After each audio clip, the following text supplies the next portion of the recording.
Hello and welcome back to the Arsenal podcast. My name is Abu Kals and today we're breaking down Arsenal's heartbreaking exit from the FA Cup at the hands of Manchester United. And I must say it was a thrilling encounter at the Emirates Stadium that ended in a penalty shootout. But the big question on everybody's mind is, was Mikel Arteta'S strategy wrong? Let's analyze the big game that's happened, and I must say, let's get everything started right about here. And I must say, the match itself was a roller coaster, and Arsenal dominated ball possession and created very many chances and better chances. But once again, the inability to convert opportunities cost Arsenal dearly, and the first half ended goalless despite Arsenal controlling the tempo and also probing Manchester United's defense.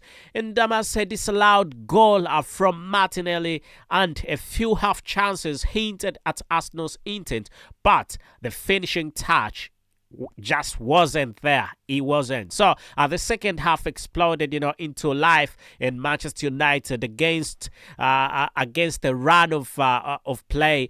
Took the lead in the 52nd minute through their captain Bruno Fernandes. So Arsenal quickly found their way back after Diogo Dalot's red card, and he definitely left the pitch, and Manchester United were down to 10 men, and Gabriel's equalizer in the 63rd minute set the stage for what felt like inevitable. It felt like an inevitable Arsenal victory at that moment in time. They were 10 men on the pitch. We are talking about 10 men on the pitch. And then came the missed chances.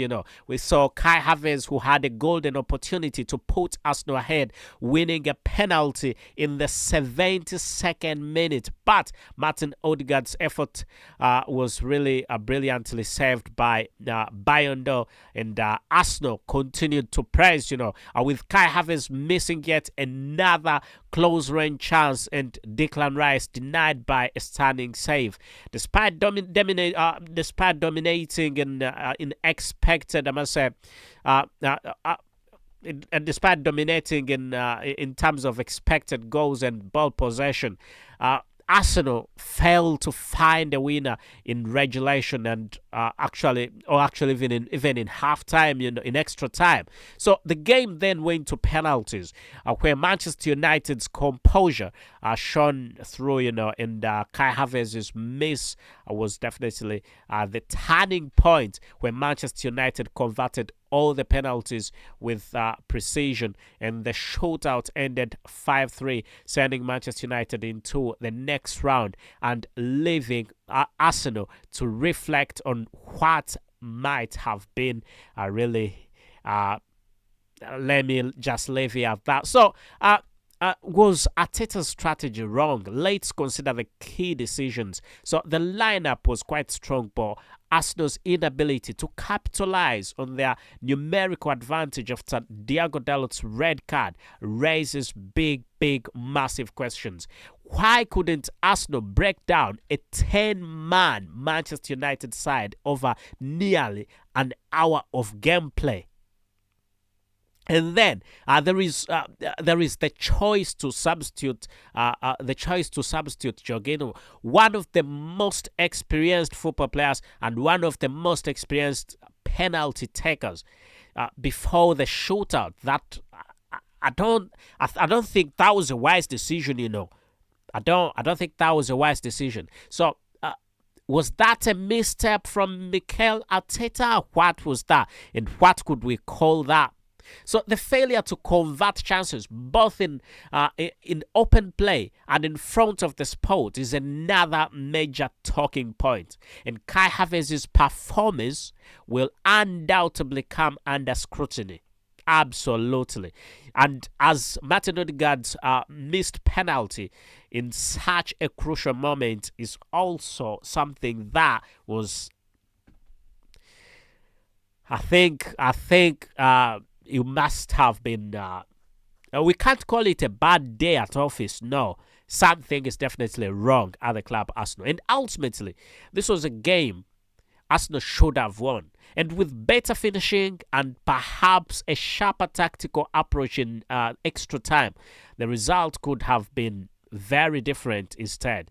And I must say, it's Manchester United who move on, leaving Arsenal fans really frustrated and searching for answers. What is wrong? That is what everybody is asking themselves. And I must say, Arsenal do not have a striker. The hunt for a striker should definitely be on in this January transfer window. You can't miss all those chances. Very many chances were definitely missed in this game. Loads of chances were missed. Looking at Kai Havertz, he missed loads of chances. And to some extent, I know people are blaming Kai Havertz, but you need to understand Kai Havertz is not a number 9. If he scores, it's good. But it is not his sole responsibility to score goals. A proper striker has got to be Arsenal has got to bring in a striker. Arsenal has got to get a striker, and a very good one. Spend £150 million and buy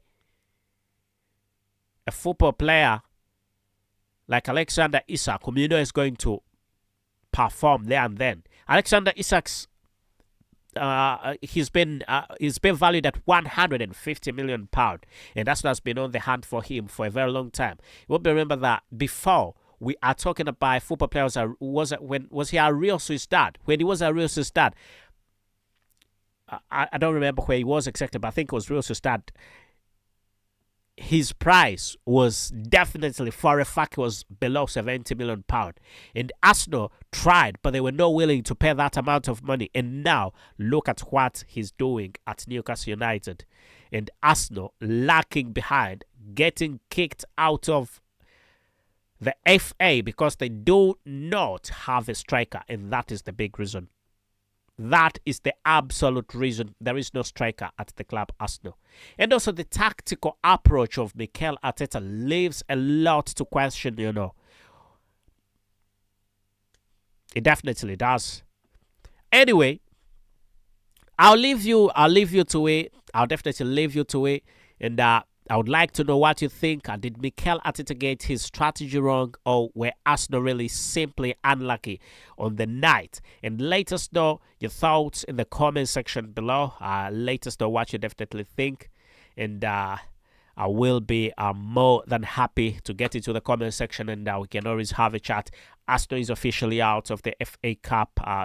90 minutes 1-1, then into the finals, and it didn't go into the extra time goalless, into the penalties. It didn't go well for the club Arsenal. I'll see you in the next video. I think I'll make a video about what is exactly wrong with the football club Arsenal. What is wrong with Arsenal? And this is a striker thing that has to be sorted. In my next video, I promise I'll bring you that. Otherwise, thank you and goodbye for now.